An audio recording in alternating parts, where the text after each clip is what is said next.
So, అలా సంగీత్ ఇంక నేను చాలా బిజీ అయిపోయానన్నమాట. ఆ 2, 3 వీక్స్‌లోనే పెళ్ళికి ముందు చాలా బిజీ అయిపోయా. అంటే కైండ్ ఆఫ్ ఏందంటే పెళ్ళికి అన్నీ నేనే చూసుకుంటున్నాను. ఒక పక్క ఇల్లు ఇంటీరియర్ చేపిస్తున్నాను. ఒక పక్క ఈ అమ్మాయి సంగీతంది కాబట్టి డాన్స్. నేను పోయి మళ్ళీ నేనెళ్లి డాన్స్ నేర్చుకోవాలి. నాకు డాన్స్ కూడా నేర్పించారు వాళ్ళే. అక్కడి వరకు బానే ఉంది. సో, ఇప్పుడు పెళ్లి షాపింగ్ నా బట్టలు. ఇద్దరం వెళ్దాము పెళ్లి షాపింగ్ అంటే, లేదు నువ్వెళ్ళు నా ఫ్రెండ్స్‌ని పంపిత్తా అంది హైదరాబాద్. నాకు మైండ్ బ్లాక్ అయిపోయింది. షాపింగ్ వాళ్ళేదో తీసుకెళ్లారు నాకు నచ్చలేదు. నేను గూగుల్‌లో రివ్యూస్ అన్ని తీసుకొని నేను వెళ్లి నా సూటు అన్నీ నాకు లెన్స్ అన్నీ ఇచ్చేసి ఇంకా ఆ అమ్మాయి రాలేదు. అక్కడ డిసప్పాయింట్ అయ్యాను. నా చేత కూడా డాన్స్ ఏదో అటు అటు ఇటు ఏపిచ్చారు. Okay. Seriously bro. She is not even willing to stand beside me. ఎప్పుడెప్పుడు డాన్స్ ఏద్దామా? ఎప్పుడెప్పుడు ఫ్రెండ్స్‌తో డాన్స్ ఏద్దాం? ఎప్పుడెప్పుడు సింగిల్‌గా డాన్స్ ఏద్దామా? అనే ఉంది గాని, "నువ్వు పోయి అక్కడ కూర్చో" అంటుంది. అయ్యో! నాకు అటెళ్ళాలా, ఇటెళ్ళాలా అర్థం అవ్వట్ల. అందరూ చూస్తా ఉంటారు గదా! ఇప్పుడు రూమ్‌లో అంటే అటు పోయి కూర్చోమంటే సైలెంట్‌గా కూర్చుంటాం. That is different story. అక్కడికెళ్లి కూర్చోమంటే నాకు అసలు ఎలా రియాక్ట్ అవ్వాలో కూడా అర్థం అవ్వట్ల. కొద్దిసేపు ఉన్నా నెక్స్ట్ డే కాకుండా అదర్ డే పెళ్లి మళ్ళీ యాహ్! మార్నింగ్. అవును. నాకైతే అసలు ఎలా రియాక్ట్ అవ్వాలో కూడా అర్థం అవ్వట్లేదు. సో, మామూలుగా మాకేంటిదంటే పెళ్ళికి ముందు నాన్ వెజ్ తినము మేము. నాన్ వెజ్ మాకుండదు. వాళ్ళ ఫ్రెండ్స్ సంగీత్‌కి ఏం పెడుతున్నావు అంటే, "ఏం పెట్టట్లేదు. వెజ్ ఐటెమ్స్" అని చెప్తే, "వెజ్ అన్నా నాన్ వెజ్జు" అన్నారు. సో, నాన్ వెజ్ పెట్టేసిచ్చాం బ్రో సెపరేట్‌గా. అంటే టచ్ అవ్వకుండా సెపరేట్ కౌంటర్ లాగా. హుహు. వాళ్ళ మమ్మీ ఫోను జేసి మా మమ్మీకి, "అసలు బుద్ధుందా మీకు? పెళ్ళికి ఎవరైనా నాన్ వెజ్ పెడతారా మన కల్చర్‌లో? అసలు అపశకనం." అంటే చెప్పిందే వాళ్ళ ఫ్రెండ్స్ వాళ్ళు. నేను వాళ్ళకి వాల్యూ ఇచ్చి నేను పెట్టిచ్చాను. మళ్ళీ రివర్స్‌లో మాకే బ్యాడ్. అది అయిపోయింది. ఇంకా సంగీత్ రోజు ఇంక నాకు నేను చాలా ఎంబారసింగ్‌గా ఫీల్ అయిపోయాను. నేను పెట్టిన సంగీతు, హ్మ్. నేను పెట్టిన డబ్బులు, నా మనుషులు చుట్టుపక్కల నాకే వాల్యూ లేదా అని నాకు కొంచెం హెసిటేట్ ఫీల్ అయ్యి, మా ఫ్రెండ్స్ నేనందరం మాకు గెస్ట్ హౌస్ లాగా చిన్నది ఉంది పక్కన. అక్కడికెళ్ళిపోయి మేము అక్కడ కూర్చొని ఇంకా ఫైర్ ప్లేస్ ఏసుకొని, ఇంక పార్టీ లాగా మా ఫ్రెండ్స్ అందరూ పార్టీ చేసుకుంటూ అక్కడ కూర్చోనున్నాం. ఎళ్ళిపోయాను మధ్యలోనే సంగీత్ మధ్యలోనే ఎళ్ళిపోయాను. ఇది నాకు చెప్పొచ్చో లేదో తెలీదు. ఫస్ట్ నైట్ రోజు లోపల బెడ్‌రూమ్ ఎళ్ళాను. ఆ అమ్మాయి వచ్చింది. కట్ చేస్తే అక్కడ 1 ½ ఇయర్ టైమ్ అంది బ్రో. రూమ్‌లోనా? రూమ్‌లో ఫస్ట్ నైట్‌లో. ఓకే. అంటే 1 నాకు ½ 1 ½ ఇయర్ టైమ్ గావాలి. 1 ½ ఇయర్ టైమ్ కావాలి.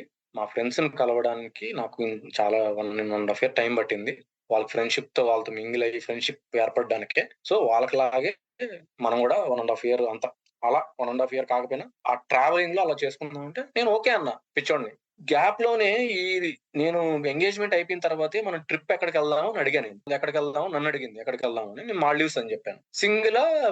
ఫ్రెండ్సా అంది. నాకప్పుడు మైండ్ బ్లాక్ సరిపోయింది. అయింది. సింగిలే అన్నా నేను. పాపంలే అమ్మాయికి తెలీదేమోలే అనుకోని సింగిల్ అన్నా. దాని తర్వాత ఇక్కడికొచ్చిన తర్వాత నన్ను కన్విన్స్ చేస్తుంది. ఫ్రెండ్స్‌తో ట్రిప్ ఎళ్దాము అది ఇది అని.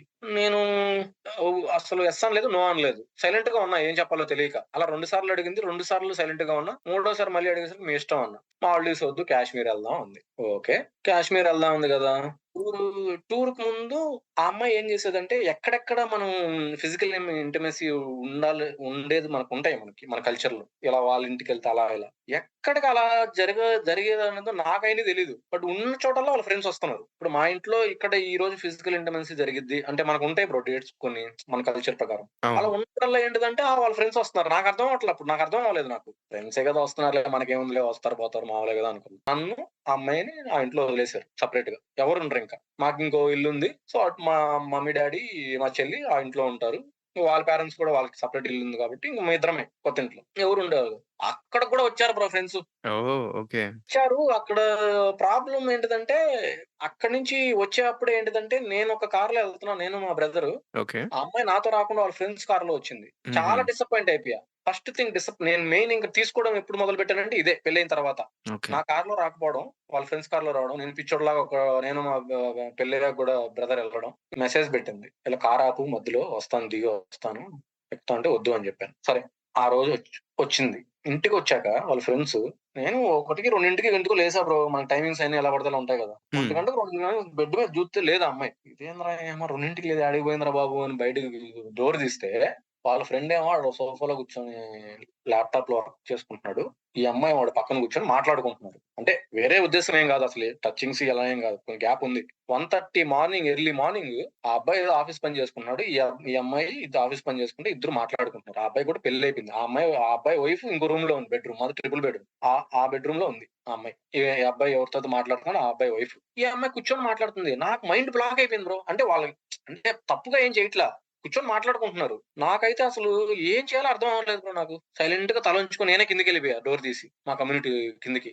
ఇంకా మేము ఫ్లైట్స్ ఎక్కి ఇంకా కాశ్మీర్ ఎళ్ళిపోయాం బ్రో మొత్తం. అక్కడ మాత్రం సెపరేట్ రూమ్స్ అంతా బానే ఉంది. ఇంకా అక్కడ మెయిన్ స్టార్ట్ అయింది బ్రో నాకు డిస్క్రిపెన్సీ. ఇవన్నీ నేను చెప్పా గదా! ఈరోజు హ్యాపీనెస్, రేపు హ్యాపీనెస్ అని. ఇంకా అక్కడి అవును. నుంచి హ్యాపీనెస్ లేవింక. ఓకే. అక్కడ ఏం జరిగింది అంటే, ఆ అమ్మాయి వాళ్ళతో ఫోటోలు దిగడం, వాళ్ళతో ఎంజాయ్ జేయడం, నాతో టైమ్ స్పెండ్ జేయకపోవడం, ఏసీ పని జేయట్లేదని వాళ్ళ రూమ్‌లోకెళ్ళి పడుకుంటా అనడం. అంటే చాలా అసలు ఏందంటే ఒకసారి ఫో ఫోటో దిగడానికి వాళ్ళ ఫ్రెండ్స్ ముందు ఫోటో ఏసి వాళ్ళు తీస్తుంటే చెయ్యేశాను. అంటే మనకిష్టం లేకుండా ఉంటే ఇలా ఇలా అంటాం గదా! చెయ్యి హ్మ్. తీసేస్తాం గదా! అలా ఉంది. నాకు ఫేస్ ఎక్కడ పెట్టుకోవాలో అర్థం అవ్వల వాళ్ళ అయ్యో! హ్మ్. ఎళ్లి నేను బెడ్‌రూమ్‌లో కూర్చొని చాలా బాధపడిపోతున్నా. ఏంటమ్మా ఇది ఫోటోలు దిగడానికి గూడా ఇబ్బంది పడుతున్నావు. పెళ్లయింది. ఎంగేజ్‌మెంట్ అయ్యాక 2 మంత్స్ గ్యాప్ ఉంది. పెళ్లయి ఆల్‌మోస్ట్ 20 డేస్ అవుతుంది. ఏంటిదిది? అని అడిగితే లేదు, లేదు, లేదు, లేదు, లేదు, లేదు. ఏం లేదులే. అదేదో ఏదో అయిందిలే అని జెప్పి తీసుకొనొచ్చి నన్ను బుజ్జగించి ఆ ఫోటోలొద్దేమొద్దు. ఇంక అప్పటికే కొంచెం డిస్టర్బెన్సీ ఉండిద్ది గదా మైండ్‌లో. లేదు, అవును. లేదు ఆ అమ్మాయి సెల్ఫీ తీసేసాను. మామూలుగా ఈ ఫోటోలు అయన్నీ ఎపిసోడ్ అయిపోయింది. ఇంకా మామూలుగా ఫుడ్ తింటాం గదా! కింద హోటల్‌కొచ్చి. హ్మ్. వాడెవడో వస్తాడు తినిపిస్తాడు. వాడెవడో ఎ తెచ్చి ఆ అమ్మాయికి వడ్డిస్తాడు. వాడి పెళ్ళాం పక్కనే ఉంది. ఆ అమ్మాయికి వెయిట్, వెయిట్, పెట్టుకోవచ్చు వెయిట్. కదా! ఓకే. సో, నీ ముందు ఎవరో వచ్చి కాదు. తినిపిస్తున్నారా? ఆ! హుహుహు. నీ వైఫ్ ఉంది కదా! నువ్వు పెట్టుకోవచ్చు కదరా బాబు! నాకక్కడ ఇంకేందంటే ఇంక నాకు ఎలా యాక్సెప్ట్ చేస్తాం బ్రో? నేను చేయలేకపోయా. వేరే వాడెళ్లి ఎగ్జాక్ట్‌లీ. నా పెళ్ళాం దగ్గరికొచ్చేదేంటిది, వాడు తినిపిచ్చేదేంటిది, అయినా నేనేం చేయలేకపోతున్నా. సైలెంట్ గానే ఉంటున్నా. వాళ్ళకి తెలుసది. అటువైపు కూడా బాండింగ్ మాకు లేదు అని వాళ్ళకి తెలుసు. But they are coming and doing this. ఇంకోటేంటిదంటే వాడు బెడ్‌రూమ్‌లోకి నైటొచ్చేసి నేను వర్క్ చేసుకొనుంటే వర్క్ చేసుకుంటున్నావు. ఇప్పుడు నువ్వు ఎలా పడుకుంటావు అంటున్నాడు మా వైఫ్‌ని. ఎవడ్రా నువ్వు? ఏం జరుగుతుందిరా? నేను వాడిని ఎగ్జాక్ట్‌లీ. వాడు నేనేం చెప్పలేక వైఫ్ అండ్ హస్బాండ్ మాట్లాడుకుంటారు. నువ్వెందుకు మధ్యలో అన్నాను. ఇంకా అదే పెద్ద మాట నాకు అప్పుడు ఆ టైంలో. అమ్మాయిని ఇబ్బంది పెట్టలేక అది గూడా. తప్పే లేదు. హ్మ్. ఇంక మేమిద్దరం ఏంటిదంటే ఆ అమ్మాయి దుప్పటేసుకుంది. నేను గూడా కావాలని ల్యాప్‌టాప్ నుంచి దుప్పటేసుకుంటే వాడు ఎళ్ళట్లే అయినా కూర్చొనున్నాడు వాడు. యమ్మ! జీవితం నేనింక ఏ నాకు అయ్యో! ఏం చేయాలో అర్థం కాలే. ఇంక వాడు చూసి ఎవడు మాట్లాడట్లేదని చెప్పి ఎళ్ళిపోయాడు. అంటే దీని మీనింగ్ ఏంటిదంటే వాడి పెళ్ళాం వాడిని పట్టించుకోవట్ల ఫస్ట్ ఆఫ్ ఆల్. ఇది వాళ్ళ దగ్గర నేర్చుకుంది. వాళ్ళ ఫ్రెండ్ దగ్గర. అదే నా దగ్గర ఇంప్లిమెంట్ చేస్తుంది. అంటే చుట్టుపక్కల ఫ్రెండ్స్ ఎలా ఉన్నారో గూడా మనం చూడాలి. వాళ్ళ ఇంపాక్ట్ గూడా మన మీద ఉండిద్ది. అక్కడ జరిగింది గూడా ఇదే. వాడి పెళ్ళాం వాడిని పట్టించుకోవట్ల. వాడొచ్చి మా పెళ్ళాం దగ్గర కూర్చొని కబుర్లు చెప్పుకొని వాడికి టైమ్ పాస్ కావాలి. ఈ అమ్మాయి ఏంటిదంటే నాతో తప్పితే మిగతా వాళ్ళందరికి ఎంటర్‌టైన్‌మెంట్ ఇచ్చిద్ది బాగానే. ఫుల్ మాట్లాడిద్ది, జోక్స్ ఏసిద్ది అంతా బానే ఉండిద్ది. ఇంకోటేంటిదంటే బోట్‌లో 3 బెడ్‌రూమ్‌లు ఉంటే రెండో తీసుకున్నారు బ్రో. ఆహ్, ప్లాన్ ఎ ఏంటిదంటే బోట్‌లో హౌస్ లాగనమాట. హుహు. వాటర్‌లో ఉండిద్ది బోట్. నైట్ మొత్తం. అదొక ఒక ఎక్స్‌పీరియన్స్ టైమ్ స్పెండ్ చేయడానికి. ఎళ్తే అబ్బాయిలందరూ ఒక రూమ్‌లో ఉంటా, అమ్మాయిలందరూ ఒక రూమ్‌లో ఉంటా. ఓకే. అక్కడి వరకు కూడా బానే ఉంది. 2 రూమ్‌లే ఓకే. ఉన్నాయి కాబట్టి. నేనేం కాదనను. ఓకే. అందరం టైర్డ్ అయిపోయాము. ఒక రూమ్‌లోకెళ్ళిపోయాము. బ్యాగులు సర్దుకుంటున్నాము. ఆ అమ్మాయి మా వైఫ్ ఎక్స్ వైఫ్ పడుకుంది బెడ్ మీద. ఈడు ఎదవ నా కొడుకు వీడొచ్చి పక్క జరుగు అని చెప్పొచ్చి మా ఎక్స్ వైఫ్ పక్కన పడుకుంటాడు బ్రో నా ముందే. అసలు ఏం జరుగుతుందో నాకు అర్థం అవ్వట్లా బ్రో. నేనసలు డీవేస్ట్ అయిపోయా అసలు. అంటే తప్పుగా ఏం లేదు. ఇద్దరు కలుసుకోవడం, చేతులేసుకోవడం ఏం కాదు. గ్యాప్ ఉంది. I agree. బట్ స్టిల్ నాకే లేదురా బాబు. నువ్వు నీ యమ్మ రిలాక్స్ అవుతున్నావు అని నా బాధ. అలా అయ్యేసరికి ఏమైందంటే నేను బయటకొచ్చేసి ఆ రోజు నైట్ మొత్తం పడుకోలేదు బ్రో. హుహు. ఇంకో ఐ ఫ్రెండొచ్చి అండర్‌స్టాండ్. ఆ అబ్బాయికి తెలీదులే ఆల్రెడీ 2 ఇయర్స్ గొడవ పడి ఉన్నారు. నీ పెళ్ళికే కలిసాం అందరం. అందుకని క్లోజ్‌గా మళ్ళీ ఎళ్ళిపోతుంది వీళ్ళు యూఎస్ ఎళ్ళిపోతున్నారు కదా! అందుకని క్లోజ్‌గా ఉంటున్నారులే అని జెప్పి ఎంత కన్విన్స్ చేసినా కన్విన్స్ అవ్వల. యాహ్! ఇంకా ఆ కష్టం. అమ్మాయితో మాట్లాడడం ఆపేసాను నేను. ఇంకా మా ఎక్స్ వైఫ్‌తో. ఇంక అప్పటి నుంచి ఇంక మాట్లాడడం మానేసా. వస్తుంది ఏం తెలియనట్టు "ఏమైంది పడుకున్నావు ఒక్కడివే బయటికి రా" అంటుంది. నాకు హెల్త్ బాలేదు నేను లేదన్నాను. పొద్దున్నే గూడా మార్నింగ్ గూడా మళ్ళీ వచ్చి టిఫిన్ రా అంది.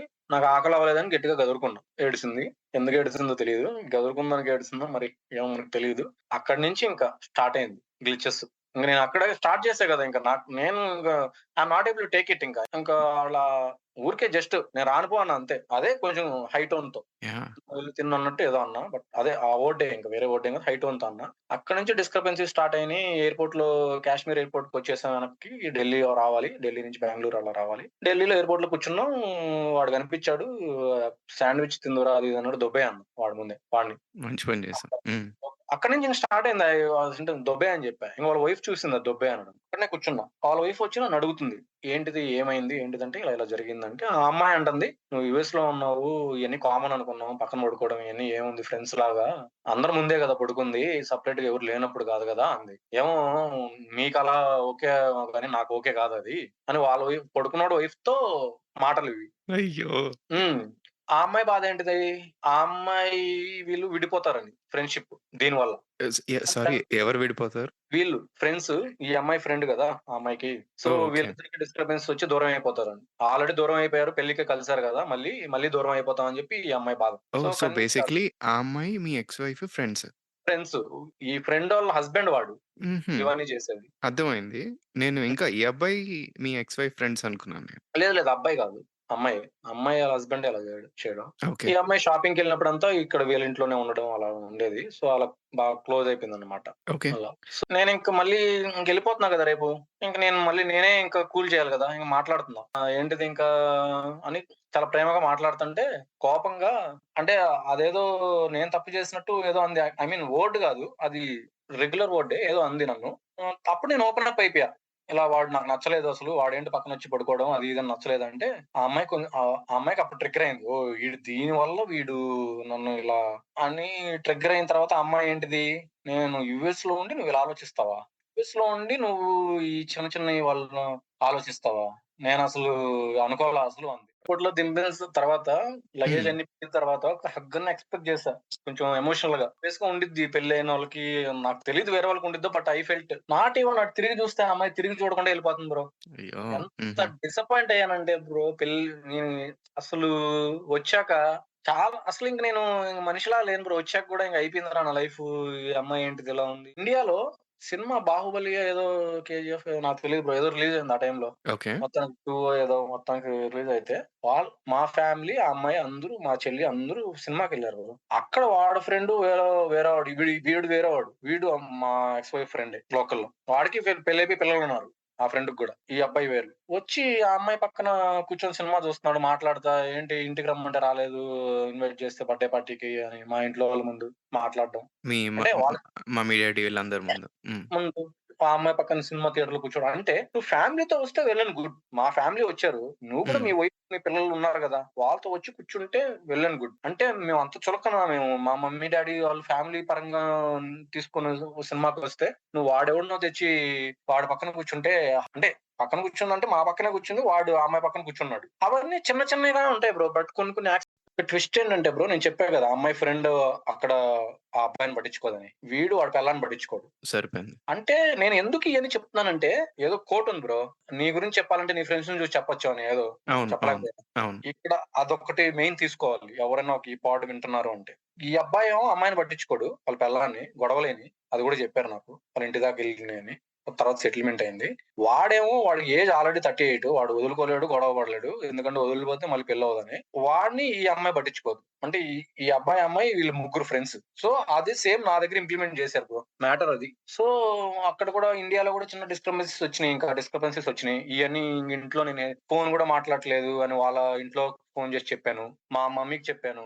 ఇంకా అయిపోయింది.